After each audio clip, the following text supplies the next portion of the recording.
So here's the thing, guys. I'm going to give you the fucking situation because I thought about it the other day before I got into this with you guys. The reason why I'm doing so well throughout this whole thing, even though I'm getting my head handed to me and everything else, is because I've been to prison. It's like gay guys. You think gay guys are at home scared? Are you fucking kidding me?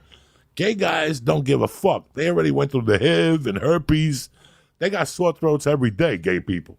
You know, they don't give a fuck.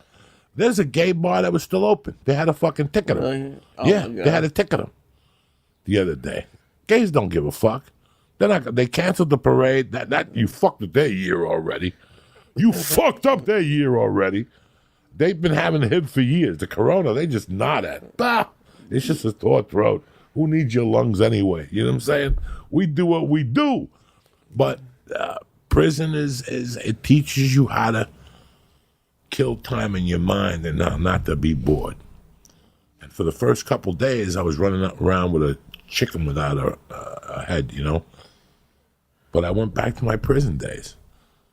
And you have to use what you have, and you have to schedule it. You're still living on a schedule. The TV is not allowed to go on in my house till 5 o'clock. Wow. There's no TV allowed. I don't want that playing in the morning, going into your psyche, making it worse than what it is. So there's no morning news. There's no nothing. If there's an earthquake, you'll feel it. Before I went to bed last night, there was a coronavirus. That's all I know. The only reason why I don't even turn on the real news at 5. But the TV is not allowed on until 5. Me and my wife made a rule for all three of us. Wow.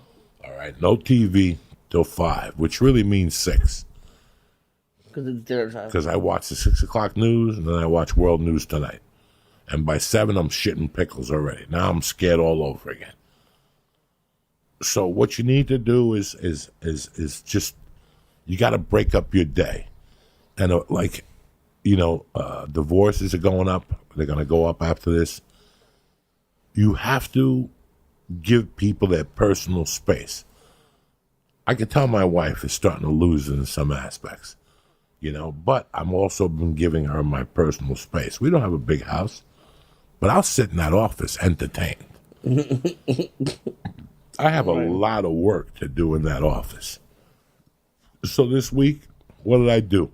I wanted to start my mind off on the right thing. So before I even wrote in the journal, I read a chapter in The Art of War again. Every day. Again, I've read that book how many times? But let's stay the truth. You know, let's talk about resistance again. And let's talk about all those things. Because right now, you're not looking at this as a break.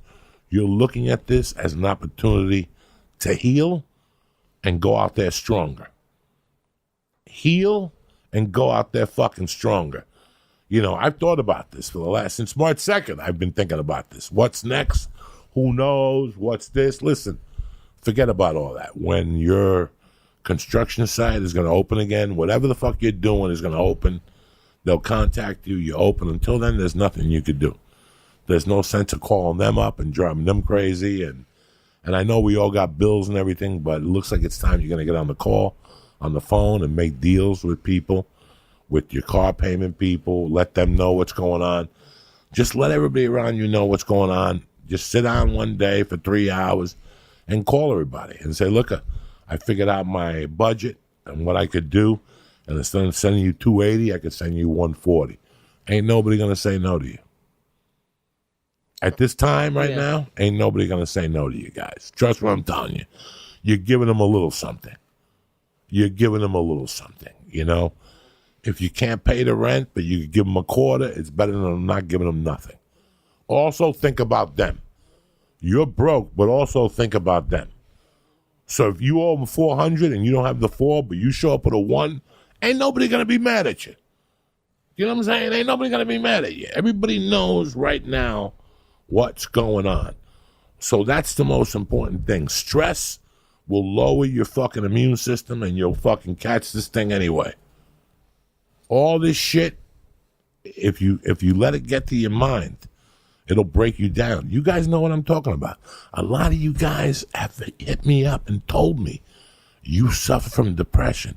If you're already prone to depression, this will spin you out of control. I'm not prone to depression, and there's been days this week where this has spun me out of control. Why did I stop? You guys know I usually work out 4 days a week. What I had to do in this time period to survive was make my shortcuts, my workouts shorter, so I can make sure I do them every day. Okay, so instead of working out for 40 minutes or 45 minutes, I cut it down. I've been doing 15-minute chunks every day, just so I don't really kill myself. I still do the kettlebells twice a week. Thursday, I did a boxing workout, and I mixed it with yoga, just to get the breathing going, to get some of the fucking, alleviate some of the tension out of me. Just the breathing, the cat pose, the child pose, the fucking whatever that when you stretch out your arms and you bend your knees, just to get all the joints going. But the most important thing why I did that was the breathing. I wanted to breathe slowly. And then at the end, believe it or not, I actually sat down Indian leg, crawl, whatever, Indian pose. If this alarm keeps going, I'm going to go out there and break this fucking windshield in a second, this cocksucker. I'm trying to keep the door open so we get some oxygen in here, so if Lee's got it, he don't give it to me, and if I got it, I don't give it to Lee. We got to think about this. We probably won't have guests for a few weeks. We were supposed to have a guest on Wednesday or whatever. I think I'm going to cut the guest out for a few weeks, but back to that. I did that workout routine, and I got to tell you something. I feel a lot better. Why? Because I'm relieving stress a little bit.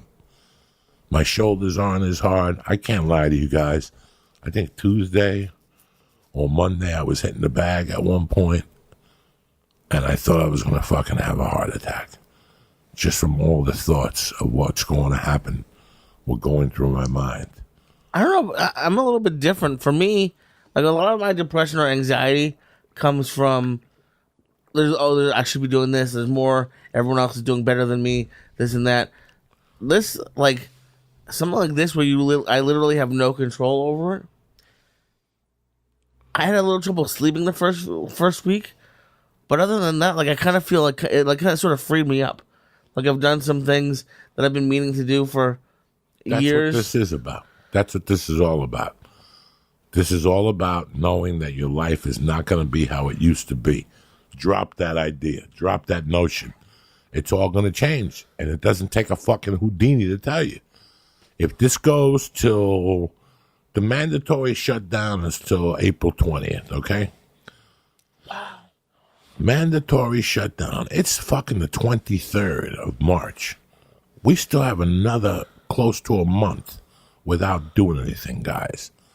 So yes, I want you to listen to podcasts. Yes, I want you to fucking exercise. Yes, I want you to read books. Yes, I want you to write. Yes, if you're working from home. Yes, listen. If it's between you being on the phone with unemployment for 2 hours and waiting, do me a favor. Let's knock this shit off. Grab your fucking balls, and like I said earlier, go to any fucking supermarket chain. Right now they're hiring. Put a mask on if you're really fucking broke. Listen, things go bad for me, I got to push a kilo of Coke. Even though I don't do Coke, I got to push a kilo of Coke. That's just the way life is. I've kept all my options open. I got to push fucking 10,000 pounds of weed. We'll do it. If things get bad and I got to ship weed to New York and fucking edibles, I'll get on that Greyhound. I'll put Lee on the Greyhound bus,